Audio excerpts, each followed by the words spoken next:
მიშა სასამართლოზე ვიყავი გუშინ. სასამართლოზე ნალაპარაკები არ დავდე, იმიტომ რომ არ დავდე არასწორი იქნებოდა იმის დადება. ძალიან არა მოდი თავიდან დავიწყოთ. არავინ არ არსებობს საქართველოში ისეთი, ვინც შეძლებს თავის თავზე აიღოს დეოკუპაციის პასუხისმგებლობა უახლოეს 10 წელიწადში.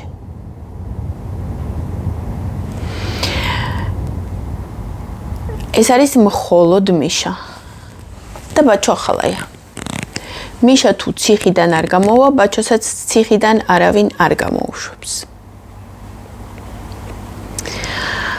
ვინმეს თუ გგონიათ ან თვლით რომ ვწდები და მიშას გარდა ვინმე არის ამის გამკეთებელი, თუ ამას მელია გააკეთებს, ან გვარამია, ან ხოშტარია, ან ესენი ყველა ერთად შეკრებილი, ან ზურა გირჩი, დამიწერეთ თუ ასე გგონიათ და მითხარით რომ ვწდები. და რომ მიშას გარდა არის ქვეყანაში ხალხი, ვინც ამას გააკეთებს. 5 და 10 წელი რო ვთქვი, შეიძლება 20 წლის მერე გამოჩნდეს ვინმე. მაგრამ რატო უნდა გვინდოდეს ლოდინი?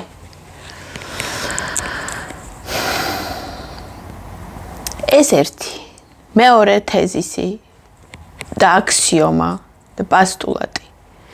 არავინ არ არის დედამიწის ზურგზე დღეს ისეთი გავლენიანი,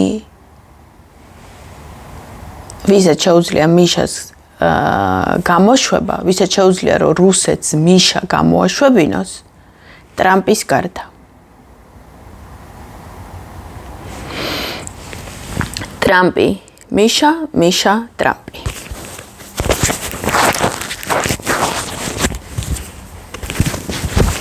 ამ დროს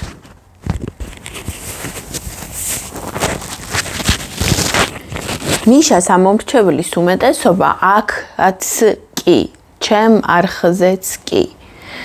არიან ისეთი გამოსირებული ბოდიში და მიშისტები, რომლებიც მიწერენ, მე ვშლი ასეთ კომენტარებს, არასდროს არ ვაჩენ, მაგრამ წერენ, რომ ვერ იტანენ ტრამპს, ეს ისღებათ ტრამპი და ნუ რაღაცა 1000 დებილობა და სიშტერე.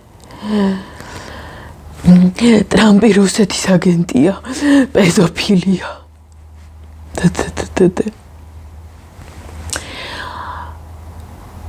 თუ გგონიათ, რომ მიშას ვინმე გამოუშვებს ტრამპის გარდა, ესეც დამიწერეთ. ერთადერთი შეიძლება გეგონოთ, რომ ზელენსკი იზრუნებს ამას, მაგრამ ზელენსკის ბოლო წელი, 1 წელი და წელიწადზე მეტი, ისეთი სკანდალები აქვს საკუთარ ქვეყანაში და იმდენ კორუფციაშია უკვე ღიად ბრალდებული, სასამართლოდ ბრალდებული არა, სახალხოდ ბრალდებული. სასამართლომდე არ მისულა და არ მივა საქმე სანამ ის პრეზიდენტია. და როგორ გგონიათ, კორუფციაში გახვეულ ადამიანს და კორუფციაში გახვეულ პოლიტიკოსს ჭირდება მიშასნაირი გვერდში? ან გვერდში, ან სადმე საერთოდ გარეთ.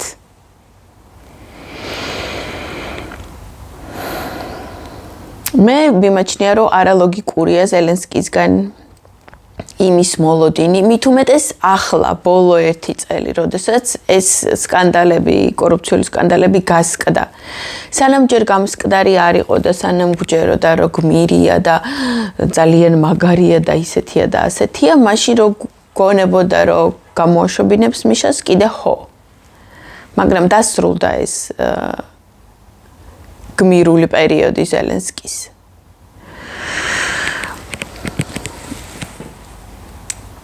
ხოდა ვიღებთ მოცემულობას, როდესაც ერთი ადამიანის თავისუფლება არის დამოკიდებული მეორე ადამიანზე, ანუ მიშას თავისუფლება ტრამპზე და ამ დროს ამ ადამიანის ვინც ტყვეობაშია, მთელი გარემოცვა არის დორბლიანი ანტიტრამპისტი. და გარდა იმისა, რომ გარემოცვა დორბლიანი ანტიტრამპისტი ერთხელ მიშას გვერდზეც იყო ანტიამერიკული პოსტი, რომელზედაც მე ძალიან გავბრაზდი Facebook-ზე ვიწივლე და ვიკივლე, ლევანი მოვიწვიე და არხზე განვიხილეთ მე და ლევანი, რომ არ შეიძლება ასეთი რაღაცების წერა და რომ არ გვჯერა, რომ ასეთი რაღაცა შეიძლება მიშამ დაწეროს. და გუშინ მიშამ თვითონ თქვა ძალიან მსგავსი იმ რაღაცისა, თლად ისეთი საშინელი არ იყო, რა თქმა უნდა, როგორც ის პოსტი იყო, რომელზედაც ვიჩხუბე, მაგრამ ნუ რაღაცა აზრი მიახლოებული იყო. მე რო ვუყურებ ადამიანს, რომელიც მიშას კომუნიკაციაზეა პასუხისმგებელი გარე სამყაროსთან.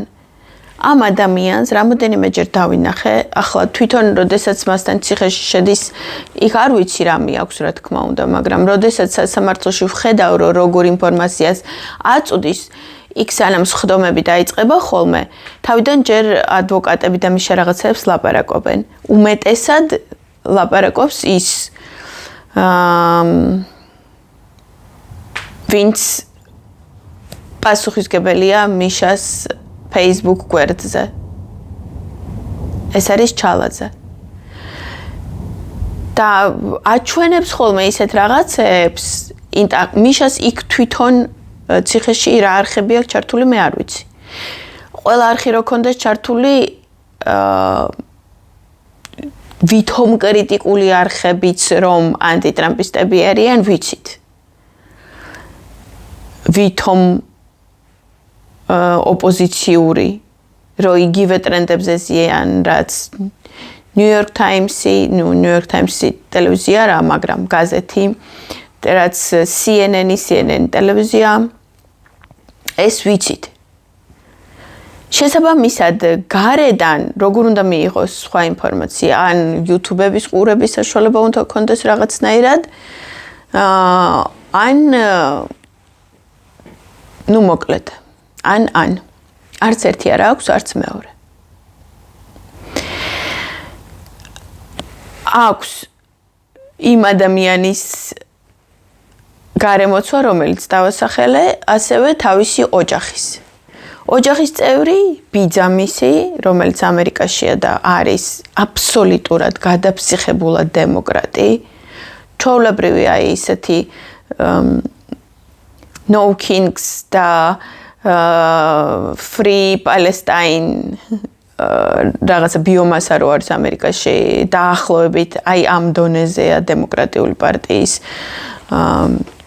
მედროშე და აქტივისტი მიშას ბიძა ალასანიაზე ლაპარაკობ და მთელ მის ოჯახზე, ცოლზეც და შვილზეც. და ამ ბიძადან მე მიშამდე როგორ მოდის რაღაცაები, ხო, ნუ ოჯახის წევრებით, რომელიც ასევე და თვეში ერთხელ თუ რამდენჯერ შედიან მიშასთან. მორჩა. შიგნით ციხეში აქვს თუ არა ვინმესთან ლაპარაკი, არ მგონია ახლა რომ ვინმესთან ლაპარაკის საშუალება ქონდეს, მაგრამ იმ ვინმეებიდან არავინ არ არის ტრამპის პოლიტიკაში გარკვეული. არავინ არ არის ტრამპის პოლიტიკაში გარკვეული. და ამიტომ მიშა არის აი ასეთ რაღაცნაირ საშინელ ვაკუუმში და გარედან ჩალაძე რო რაღაცაებს ასმენინებს ან გორდონს, ან კიდე ვიღაცას, აი ამ გამოსცირებულ ყბადაღებულ უკრაინელ ანტიამერიკანისტებს და ანტიტრამპისტებს, ტრამპ დერენჯმენტიანებს, რომლებიც იგივეა, რაც ჩვენი ზაზა ბიბილაშვილი, რომელიც ნაციონალური მოძრაობის რაღაცა ინტელექტუალურ ბირთვად ითვლება და ამ დროს დებილია ოფიციალურად. მე პირადად მასთან მაშინ მომივიდა კონფლიქტი მე არ მომივიდა, ანუ არასწორობებს ლაპარაკობდა და მე არ ვაქცევდი ყურადღებას. მე ეს არასწორობები სტატია დაწერა და გინდა თუ არა ჩემი სტატია წაიკითხეო და შენი აზრი მითხარიო სტატია რომ წავიკითხე და სულ აი ესე წითლებით რომ მოვხაზე და მივხაზე იმას საშინაო დავლებებს რო უსწორებენ ხოლმე მასწავლებლები ბავშვებს და ვთქვა ეს არასწორია მეთქი და მე გაიბუტა ამაზე და რო გაიბუტა მაშინ ჯერ კიდე რა დარიოში დავდიოდი თან უკეს ვუთხარი მოიწვიე მეთქი დებატებზე ჩემთან იდებატოს აფხაზეთზე და თუ ეშინია იმის რომ მე ვერ გადამარწმუნებს ნუ ეცდება რომ გადამარწმუნოს უბრალოდ თავისი თქოს მე ჩემსაც ვიტყვი და მე მაყურებელი გადაწყვეტს ვინ არის მართალი ამის შეეშინდა და არ მოვიდა პასუხი იყო ასეთი რომ ზედმეტი არისო იმ ადამიანთან დებატი ვინც თulisო რომ აფხაზი ერი არ არსებობსო ანუ თუ ჩვენ არ ვაღიარებთ რომ აფხაზი ერია მაშინ ჩვენ ყველაფერში მცდრები გამოვდივართ ზაზა ბიბილაშვილი თulis რომ აფხაზი ერია ჯერ სანამ მე მელაპარაკებოდა იმაზე დამიმტკიცე რომ აფხაზი ერი არ არისო მეთქი დამიმტკიცე რა შეიძლება პირიქით შენ დამიმტკიცე რომ ერია მეთქი არა ერი რო არისო ესო მიღებულიაო საერთოდ მიღებულიო და აი საერთოდ მიღებულზე ვდგავარო მეო და შენ თუ არ დგახარო საერთოდ მიღებულზე დამიმტკიცეო რომ შენ ხარო მართალიო ან ვინმე მეცნიერი მომიყვანეო და ვინ მეცნიერი უნდა მიმეყვანა ერთი როინ მეტრეველის მეცნიერები როინ მეტრეველი რომ მეცნიერთა ჯგუფის რაღაცა პრეზიდენტია თუ რაღაცა აკადემიის აი იქიდან უნდა მიმეყვანა თუ ვინ მეცნიერი უნდა მიმეყვანა და მე მოკლედ ვერ გაბედა და აი ასეთი ადამიანი ნუ გარდა იმისა რომ როდესაც მე ვეჩხუბებოდი ზაზას იმაზე რომ აფხაზეთზე არასწორი ხალხი მეუბნებოდა მე რომ არ ღირს ზაზასთან ასეთ კონფლიქტში შესვლა ზაზა ჭკვიანია ზაზა ყველაზე ჭკვიანია ზაზა ერთ-ერთი მე იგივე ხალხმა რომ დაინახა რომ ტრამპზე რას ლაპარაკობს და თვითონ ჩაიქნიეს ზაზაზე ხელი ახლა უკვე ესმით ერთიშიც და მეორეშიც ძალიან ცდება და NM-ში ასეთ ხალხზე დგას opinion maker-ობა, ანუ საზოგადოებრივი აზრის ჩამოყალიბება, პარტიული აზრის ჩამოყალიბება, აი ასეთ ადამიანებზე დგას. და ამაში ყველაფერში იხარშება. შეიძლება არ იხარშება, არ ვიცი მე რომ მქონდეს მიშასთან პირადი საუბრების საშუალება. წარმოიდგინეთ რომ მქონდეს ადვოკატის განათლება და რომ ვიყო ადვოკატი და რომ მქონდეს ციხეში შესვლის უფლება და პირადი საუბრებში შეიძლება რაღაცა გამერკვია რომ რაღაც პოლიტიკურად თulis რომ ამ ტრენდზე უნდა იჯდეს თუ მართლა ასე ამათკენ არის არ ვიცი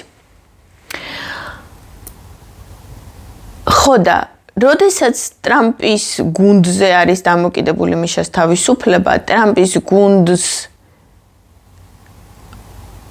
რამდენად უნდა კონდეს мотивация, რომ გაანთავისუფლოს ტყვეობიდან ადამიანი, რომლის ამომრჩევლის 99% დორბლიანი ანტიტრამპისტია.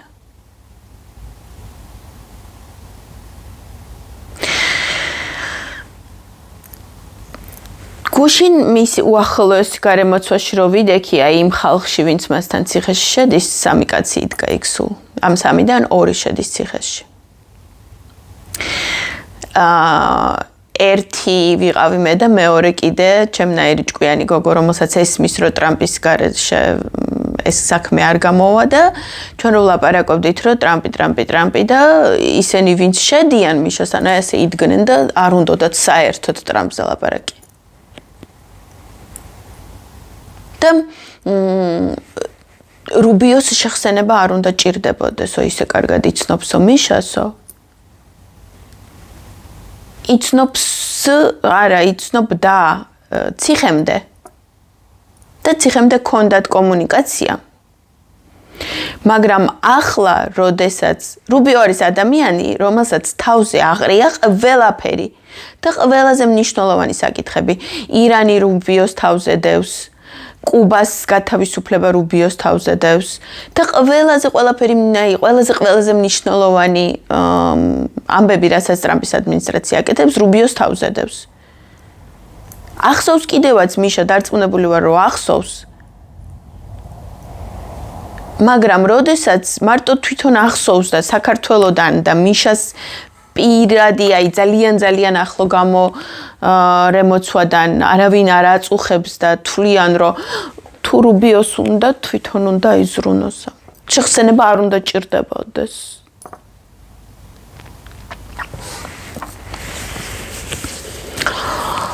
შეხსენება არ უნდა ჭირდებოდეს, ყველაფერი კარგი თავისით უნდა ხდებოდეს, ღმერთის წყალობით და რაღაცეები. კაი, მაშინ ასე ვიყოთ, ვილოცოთ და ვიყოთ. ღმერთი ადამიანს არ გააჩენდა, რომ ყველაფერი მარტო ღმერთის წყალობით ხდებოდეს. იმისთვის გააჩინა ღმერთმა ადამიანი, რომ ტვინი ჩართოს, ხელი გაანძრიოს, ფეხი გაანძრიოს და ასე შემდეგ. ახლა ძალიან დავტუქთ მიშას უახლოესი გარემოცვა და მისი ოჯახის წევრები. მაგრამ სხვა გამოსავალი არ არსებობს.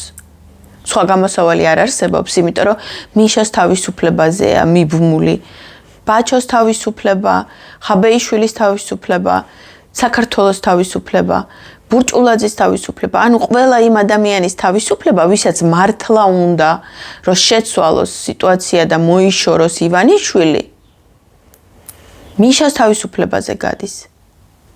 ფსევდო ოპოზიცია არასდროს არ იზრუნებს იმაზე, რომ ეს ადამიანები განთავისუფლდნენ ეს ერთი და მე მეორე რომ დეოკუპაცია გააკეთოს საქართველოს საკუთარ ტერიტორიაზე. არა აქვთ ამისი არც პასუხისგებლობა, არც შინაგანი რესურსი, არც გამბედაობა, არც პოლიტიკური ალღო, მოკლედ, არაფერი არა აქვთ საერთოდ.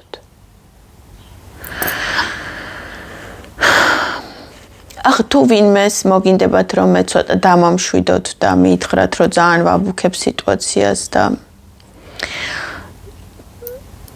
ძალიან ვაბნელებ და მთლად ასე საშინლად არ არის ყველაფერი მითხარით. ვინმე თუ ხედავს ამ სიტუაციიდან გამოსავალს და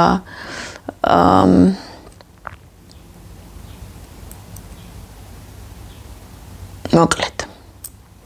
და ერთ-ერთ უკრაინულ ჟურნალისტმა, აი უკრაინულ რესპუბლიკელებმა 1-2 თვის წინ უკრაინაში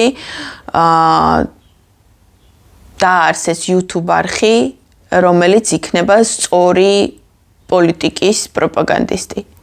აი ხო მთელი უკრაინა ხო წალეკა დემოკრატების სასარგებლო პროპაგანდამ და ანტიტრამპისტულმა პროპაგანდამ ისე წალეკა, რომ ჩვენთანაც დაიწყეს ქართული არხი გახსნეს უკრაინელებმა, რომ საქართველოში ანტიტრამპიზმი გაზარდონ. ხო და ამერიკამ რესპუბლიკელების არხი გახსნა უკრაინაში. ხო და იმ რესპუბლიკელების YouTube არხი, ვისაც ჩაბარდა, იმ ქალს მოუნდა მიშასგან ინტერვიუს აღება. და მიშა რო პასუხობდა იმ ინტერვიუს კითხვებს, იქ თქვა ისეთი რაღაცა, რაც ჩემი აზრით აბსოლუტურად მიუღებელია. ასეთი რაღაცა არ უნდა ეთქვა. არ ვიტყვი რა თქვა, არ გავიმეორებ, მაგრამ არ უნდა ეთქვა.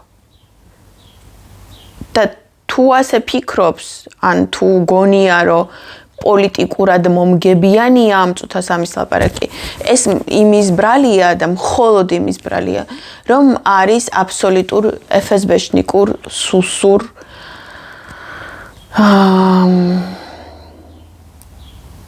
იზოლაციაში, ინფორმაციულ იზოლაციაში.